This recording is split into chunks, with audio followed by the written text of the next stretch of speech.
The Athene Real Talk Podcast explores controversial ideas to stimulate debate and active thinking. These ideas do not always reflect Athene's personal views. Welcome to the Athene Real Talk Podcast. He has been called the best gamer in the world, hands down. World-famous gamer and philanthropist Athene. Gaming for Good, it's called, has raised more than $20 million. Using his notoriety to raise money for charity. On activism, science, culture, and self-development. Proud to have him in the studio today. I would not want to take you on in a video game. Athene, do you believe in the power of friendship? Do you believe in the drill that pierces the heavens? Do I believe in friendship? I think friendship is founded on the connection of two people. Friendship is created on the bond. So if your bond is crap, your friendship is crap. If your friendship is based on playing games, your friendship is crap. It comes and it goes. If your friendship is based on your college, your friendship is crap, because when college is done, your friendship is done.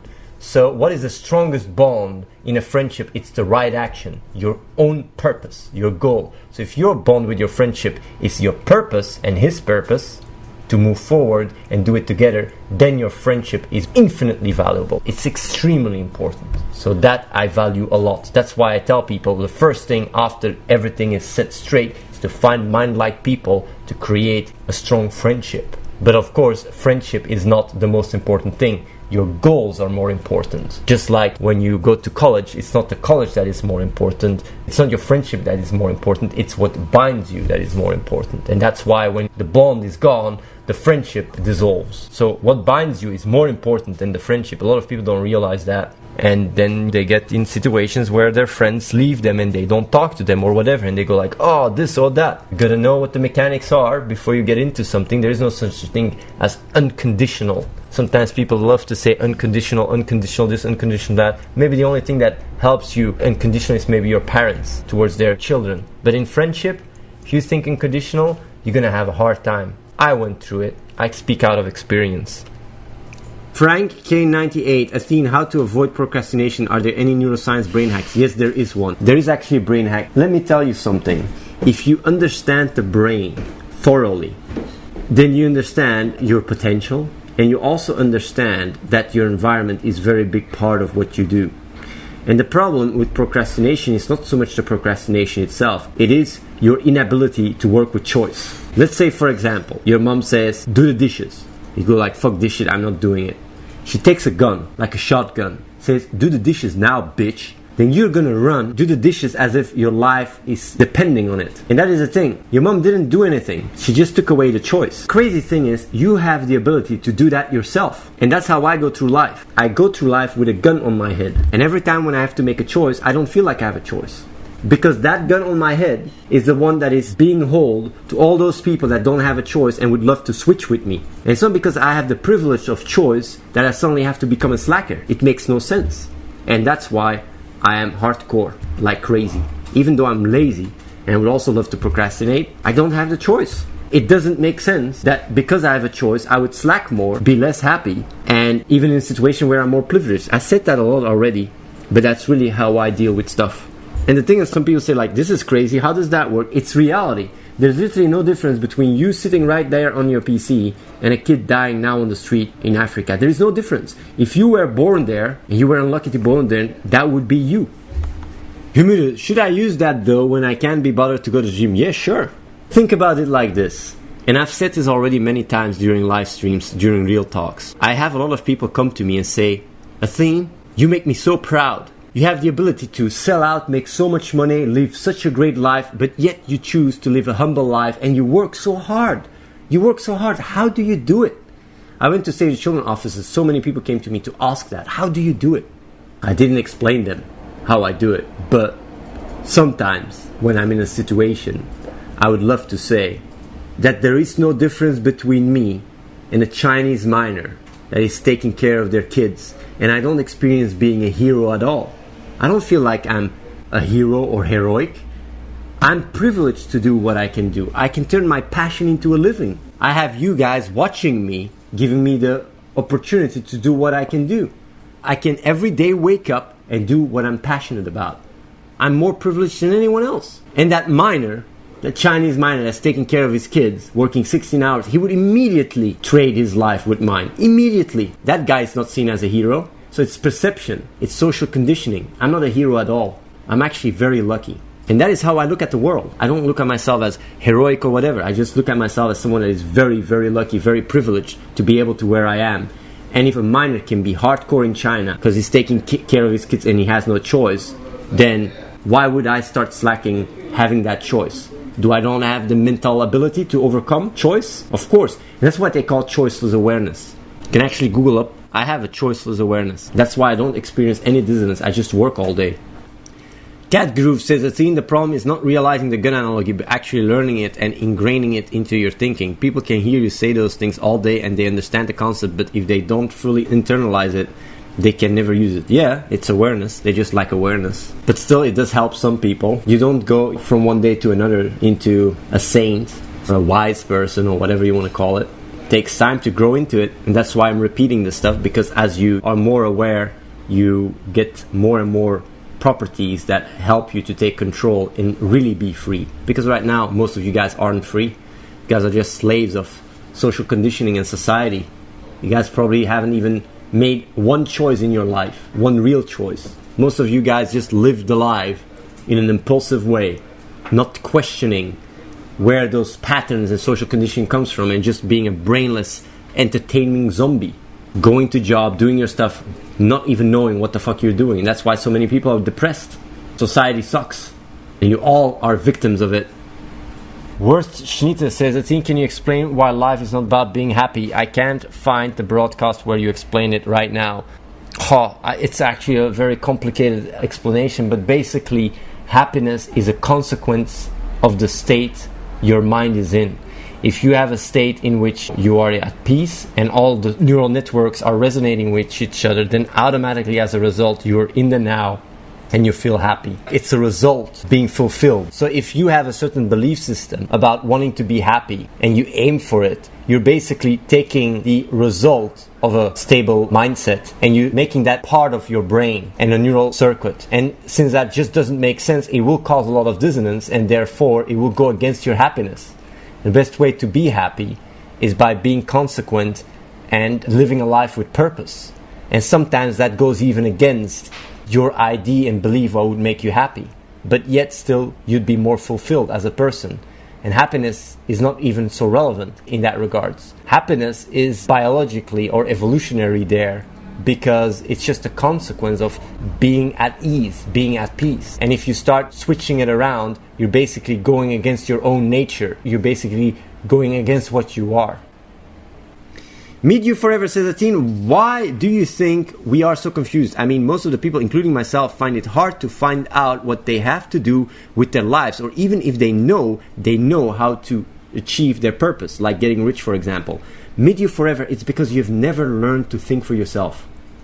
You go to do what other people tell you, from your parents to your teachers to your boss, to your wife, to your kids. Always live life because people tell you how to live it. Start thinking for yourself. Start challenging those beliefs. Start challenging the social conditioning. That's where you start. Of course, if you never learn to think for yourself, you're going to be lost. Of course, that's normal. Those things should be taught in school, and that allows you to grow as a person. You will see so much more potential.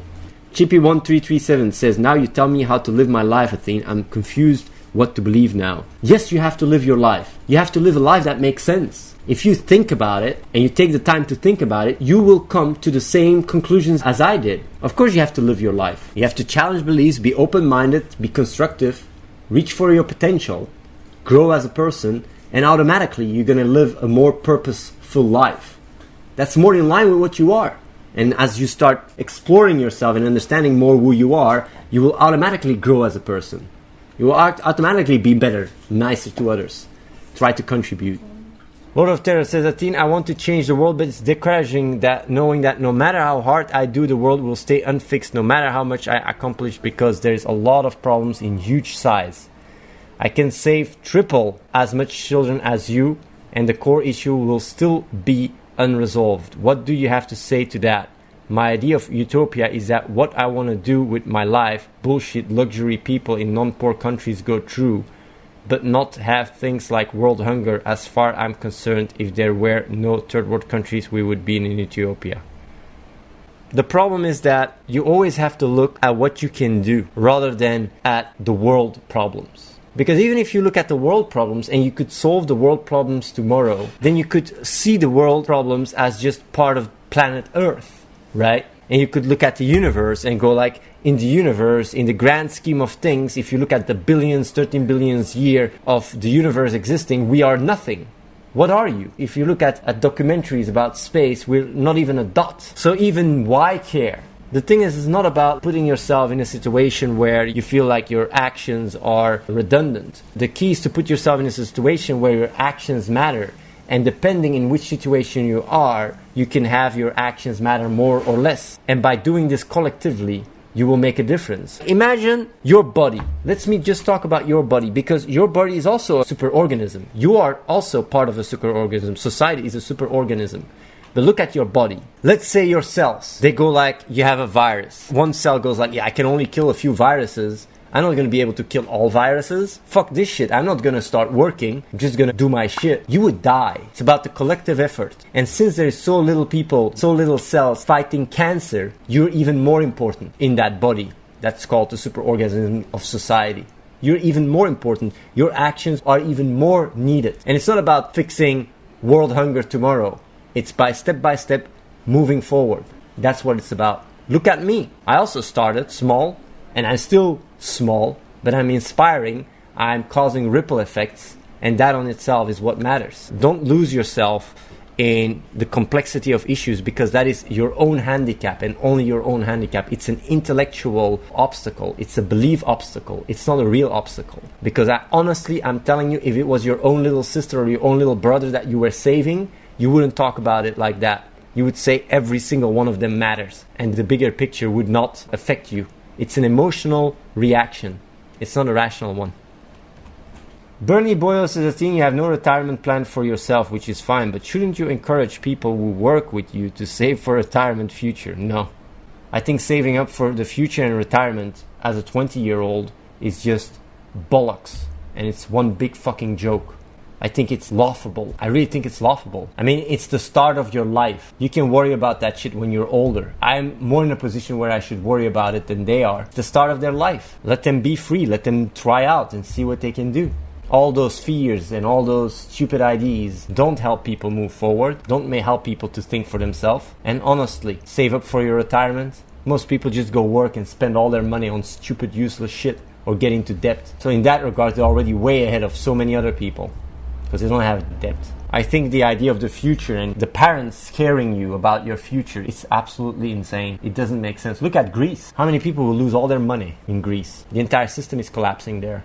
I can see that happen in my country in the next decade or 2 decades. The entire social system can collapse. It's already happening. First we could go on pension at 60 years. Now it's 68. By the time I'm 50 or 60, maybe it's going to be 90. People are just fear-mongering about security. Honestly, you can never be secure. You can walk outside and be hit by a car. It's the fear that controls you, and it's the fear that makes decisions for you. It shouldn't be like that.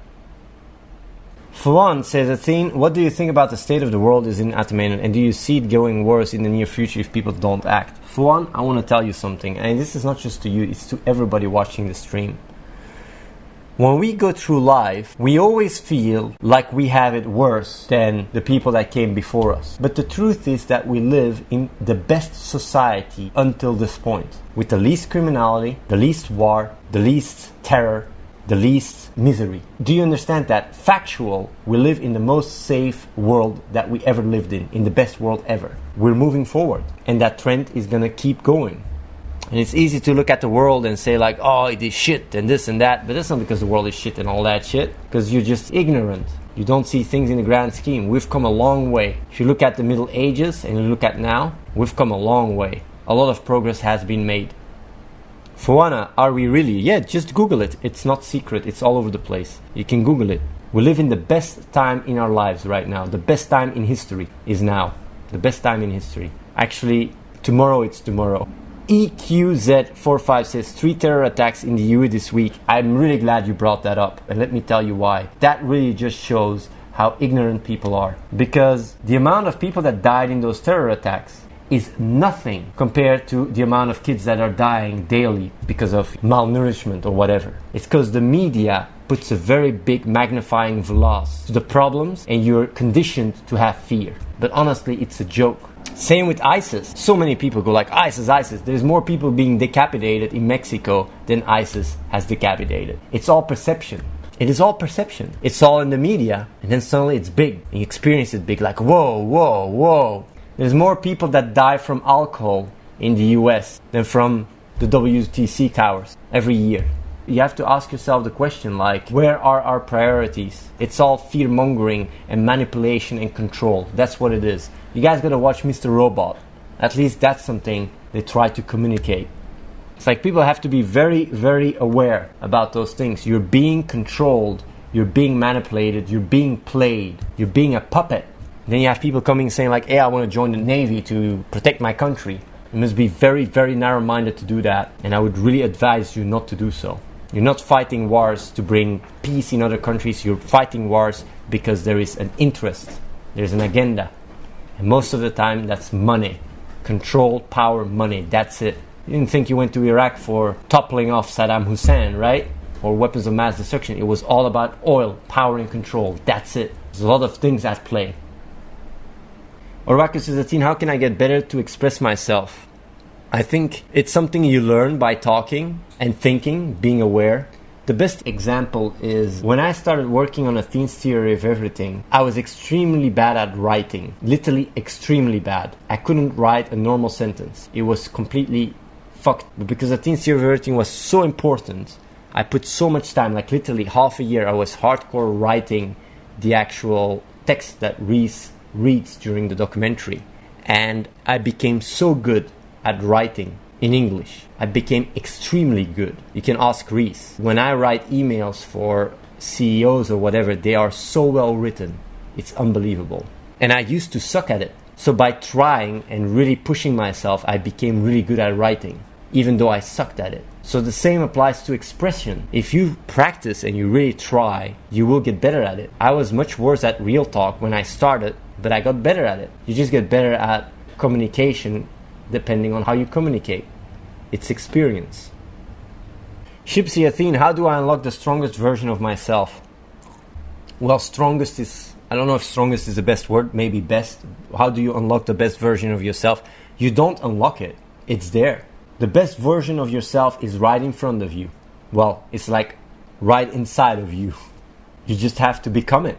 And the thing is, like, you can say like, yeah, but how do I become it? The only difference between your best self and you, if you have defined the best self, because the best version of yourself requires quite some insight. If you don't have enough insight, you might get the wrong idea about the best version of yourself. If you want to be a great singer or whatever, your best version of yourself would be a great singer. But the problem with that is it is not accurate. So you have to make sure that the best version of yourself is very strongly identified and rationally constructed, because you can really easily be misdirected with the wrong idea of the best version of yourself. The best version of yourself is also in the position where you are right now. So it's not like someone that has certain powers. The best version of yourself is what would you do right now that would make you a better person. And the best version of yourself is most of the time someone that is just more responsible, more aware, more active, and takes more initiative in achieving that.